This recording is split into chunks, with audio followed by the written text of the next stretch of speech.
Okay, Blake. So I got to tell you, after week one, I did not expect the Seattle Seahawks to be on top of the NFC West. I think that was the last result I was expecting. I was also hoping for a better performance by my 49ers as they went on the road against what I think is a pretty bad Bears team in what turned into a late monsoon, turned into a disaster for the Niners as a 10-0 lead turned into a 19-10 Chicago Bears victory. What do you think? Bigger storyline, the fact that the Seahawks were able to get that Monday night win, or do you think that the Niners looking as bad as they did with that Jimmy Garoppolo option sitting on the bench? I definitely think the Niners' struggles are something to note, but I'm a firm believer that Trey Lance needs some time and he will be okay. What I'm really interested in is the fact that everyone wrote Geno Smith off and he did not write back because that dude balled out last week. And what the heck? Where did that come from? Against a Broncos defense that's Yeah. one of the better defenses in the NFL. Really surprised me. I mean, Pete Carroll did really looked like he just let Geno Smith take over the game. And I mean, it shocked me because I almost thought Geno Smith was someone that needed to have a game plan around him to be able to succeed. They opened up the playbook for Geno Smith. He did everything they asked him to do and more. Looked really, really good. 23 for 28, 195 passing yards, which isn't the best, but still, I mean, a really, really good completion percentage. No interceptions in that game. 2 big touchdowns. He looked legit. And that is crazy to me because the Seahawks defense looked really solid against Denver at certain times. They did have some moments where they struggled. Of course, Russell Wilson had a lot of big plays, but they were able to hold on long enough to be able to win. The Seattle Seahawks gained a lot less yards. They didn't look as good, but they still managed to find a way to win. And that shocks me because I personally had the Seahawks as the worst team in football entering this season. And that did not look like the case at all this week. So are the Seahawks better than what I thought? It's certainly possible. Maybe Geno Smith is the comeback player of the year this year. I have no clue. That blew my mind. But I do think this is a very, very fun and interesting game because I do think this was a game that I kind of wrote off as an easy 49ers win. Well, this is a game that I could definitely see Trey Lance have to prove himself a little bit more if they're going to win this football game. Yeah, I was surprised at the opening line. I saw this game going at a 10-point victory for the Niners, 10-point favorites for the Niners going in. And coming off the performance against the Bears, that was shocking. The line went down a little bit. It's now down to 8.5, so just barely over a touchdown, which tells me obviously that people still think that the Seattle team is a bad team. That's fair. That's a fair observation because a lot of people just don't believe in the talent. And when you talk about Geno Smith, a guy who's been written off by everyone around the league, one of the coldest lines, hard bar to throw there at the end. I got to say that Geno gave me a new fantasy football team name after that performance, which is a lot to do for a Seahawk there. That was an interesting game for me for there. So was I rooting against Russ? Was I rooting against the Seahawks? I think at the end of the day, my barometer shifted to booing against the Seahawks overall. So I actually wanted the Broncos to pull that one off at the end, but Nathaniel Hackett got in the way of those plans. So yay, that is what you got to love about a first-year head coach. You did mention Geno did have a great game, but I would say that he did turn into a little bit of a pumpkin in the second half. The offense wasn't running as smooth as it did in the first. High energy crowd from Seattle. You know, obviously everyone in the crowd was really into that game. They knew the significance of this game. I think for the Seahawks, this was like their Super Bowl, or at least they treated it like their Super Bowl. And I think too, even in week one, every team convinces themselves that they can be a Super Bowl champion. So I think if you were going to see Seattle's best performance, it couldn't have come at a better spot for them. And what will be like a headliner game and just turned into a bigger story based off what happened there at the end. As far as you mentioned Trey Lance, giving him more time, and I understand what you're saying behind that. There's a lot of logic behind what you're saying, giving more time to play it out and figure out his mistakes. But the problem is for the Niners, this is a championship style roster and a championship tier roster, I should say. And they know what they can get out of Jimmy Garoppolo. So that's one thing that's hard to convince the veterans of. And we heard a Chris Sims report saying that there's veterans in the locker room that do think that at this current point in time, Jimmy Garoppolo is the better player. Now it's up to Trey to show us that's not the case. And last week was his third NFL start. And so far through 3 NFL starts, haven't had a lot of wow. I unfortunately, I hate to say that. I haven't had a wow play yet. Even to Josh Allen, as bad as Josh Allen's rookie year was, I felt like I still saw those flashes. You saw the flashes in that week 17 game that Patrick Mahomes got against the Denver Broncos. People were expecting after a development year, what Kyle Shanahan called it, a development year for Trey Lance, that he would just came out ready to rock. He didn't have to be year 3 Josh Allen, but maybe sophomore year Josh Allen. would have probably been what we would have expected from a high round draft pick who got to sit on the bench a year and learn the offense. He has been through 2 NFL camps for what it's worth. And I think the thing that people are going to look for in the Seahawks game is you just got to show people that you can do it. But even that might not be good enough, because you got to show people and win. This team can't start 0-2. This is a highly important game out the gate, because the schedule does not get easier. After this, the Niners have to go into a primetime game against the Broncos and another primetime game against the Rams. So if you start 0-2 and then you got that stretch coming up, it just spells disaster. It's something that the Niners just cannot afford. So I will be intrigued to see how Kyle Shanahan and this team navigates that while also paying respect to everyone on the roster, because you try to sell these guys, you try to sell a Kittle, a Juszczyk, a Trent Williams, a Bosa, a Jimmy Ward, that this is a year that we're vying for the Super Bowl. You're not selling them that this is a development year for Trey Lance. Last year was a development year. This year is the year that he needs to come in ready to rock out. I just want to see it. Hell, I'll even say it. I want to see multiple passing touchdowns in this game. I want to see close to 300 yards in this game, or at least 300 total yards between on the ground and through the air. I think that those are realistic expectations that I would say against a team too with Seattle. You mentioned Jamal Adams injury. He's out. They lost one of their best defenders. They're a team that already had a struggling defense. Diggs, you mentioned, is dealing with a little bit of injuries. There's an opportunity there for Trey Lance to have a big game.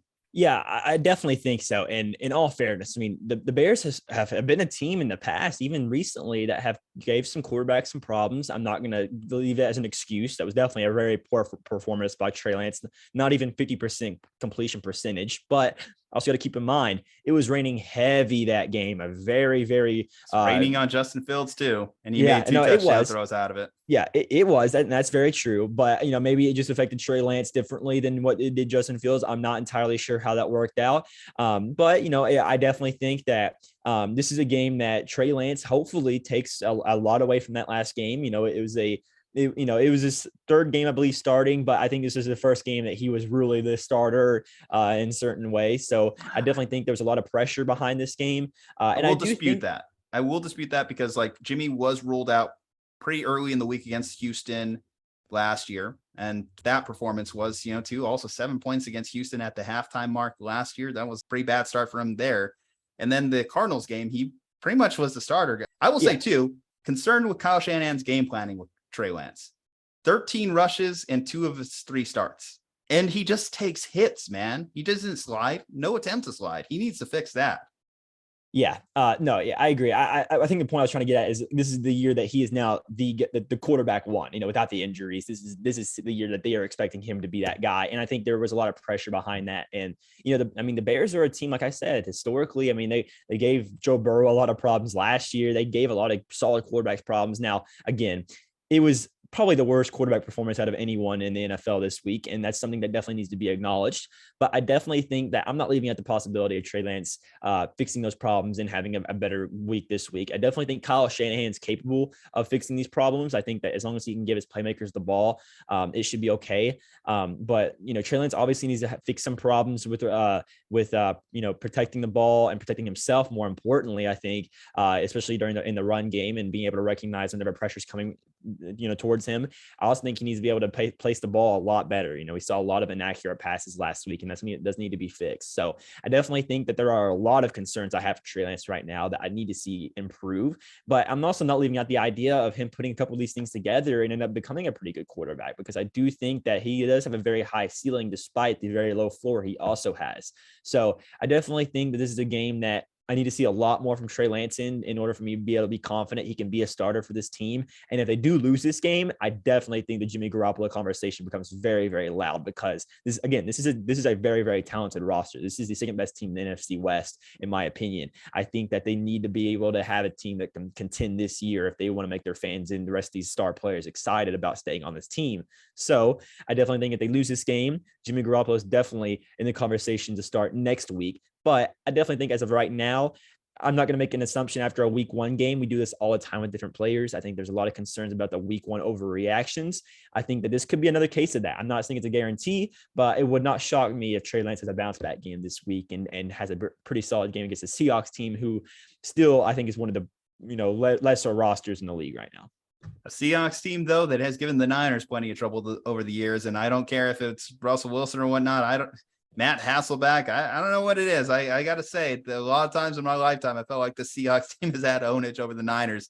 Hate to say it, the rivalry when both teams are good, it's good, but this one, we'll see. It's a lot of question marks on both sides going into it. Elijah Mitchell being out, I think, is going to be another big storyline for them, because now they're going to have to go into this rotation running backs between Jeff Wilson Jr., Ty Davis Price, Jordan Mason, who hope you picked them up in fantasy. Telling you, Jordan Mason, over 5 yards of carry in the preseason, Georgia Tech, undrafted rookie. Those are the guys that shine in Kyle Shannon's offense, just saying.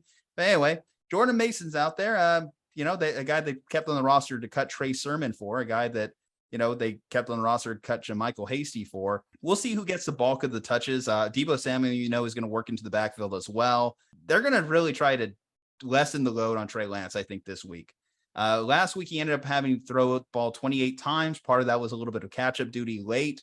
I think that I would not be surprised if you told me he had maybe a tick over 20 passing attempts in this game. I think that's probably the sweet spot the Niners probably want to play him into. That's because this is a team that ultimately, end of the day, their defense and their running attack are what have brought them to the precipice of winning a championship. I don't think that changes necessarily because Jimmy Garoppolo is not the quarterback anymore. Unless Trey Lance is just going to turn into, again, someone who's been compared to Josh Allen overnight. I think that you still keep the game plan simple. You go with what's worked for you over the years. Defense, run the football. Trey just needs to make the big plays or the throws when they're there, or not even the big plays, the easy plays. I think the easier plays are the biggest storyline for Trey. The check downs, the checking out of plays, the changing to a run play. Those are the things that people are going to monitor from Trey Lance as he starts to figure things out in this offense. I'm still going to take the Niners to win. I think it would be blasphemous if Niners Seahawks week I picked against the Niners. So I'm picking the Niners. I'm kind of boxed into that pick regardless. Blake, you have a little bit more freedom as you don't have a 49ers helmet on your desk. Yeah, I'm actually going to pick the Niners too. And I will say, I think that I do agree with you. You definitely need to stick to your strengths whenever Trey Lance is playing right now, because you want to ease him into the NFL, right? And that's definitely a very key point, is making sure that you're able to comfortably run the ball or get these short passes for Trey Lance to get used to it. But I would also argue that this is a very, very weak Seahawks secondary, especially if Quandre Diggs and Jamal Adams is definitely out. Quandre Diggs is questionable. If those guys don't play, you're out your safety groups, and both the starting corners are basically backups right now. I mean, I think Tariq Woolen's definitely solid. I loved him as a prospect last year, but he's a 5th round rookie, right? And he's your starting corner. He's the best cornerback on the team right now. So I definitely think that, the running game, the short passing game can be fun. But also, if I'm Trey Lance, I'm taking 3 or 4 shots down the field. Let me get Deebo Samuel or George Kittle down the field, and let me see if Trey Lance can use that arm, because he's a very, very strong arm. Maybe he can get a couple of deep passes down the field as well to kind of open up the offense a little bit. I definitely think it's a possibility. And I think, unlike the Bears, who have had a pretty solid defense in the past, we saw Jalen Johnson have a very, very strong game last week. They have a pretty solid secondary all around. Not the best secondary, but definitely solid. I definitely think that it's better than the Seahawks secondary. And so maybe there's a better chance now for Trey Lance to maybe take a shot or two down the field. And if you complete just one of those passes, the Seahawks are going to force one of their safeties to play deep, because they're going to know that he's capable of doing it. And all of a sudden, you have a much more open offense and being able to win short in the middle of the field. So it just takes one big play to open up everything for the 49ers. And I'm waiting for that one play. Lance is capable of it, and I think he does it. All right, guys. Blake Jude filling in for Kyle Ledbetter today. Blake, go ahead and tell everyone where they can find you on social media, all the platforms you work on. Got a lot of great sporting content yourself. Yeah, I'm a Bengals page on my Instagram is Stripe Hype Cincy. That's where I discuss all Cincinnati Bengals stuff. So feel free to go follow me there if you're a Cincinnati Bengals fan or just interested in the team as a whole. If you're interested in more just regular NFL content, NFL draft content, go find me on my Twitter at Blake Jude 714. I post a lot there, but just random stuff, random NFL content as a whole. And that's why I'll probably be posting a lot of my reviews of my games, things like that. I'm always watching football, so I'm going to say something eventually. You just matter of time. So go follow me on there if you're interested in just all the NFL content. All right, guys, go ahead and check out Blake's pages. Check out our page. Subscribe to our page, Juju Talk Sports. Find me on social media there, at Slumpbuster Podcast. Find us on IG, at Slumpbuster Pod. Find us on Twitter. Subscribe to the channel. Like the video. Comment below. Niners Seahawks. Betting line, who knows? 8.5 points. That's a lot of points. Want to know your thoughts in the comment section below. Stay safe, happy, and healthy, and we'll see you on the next one.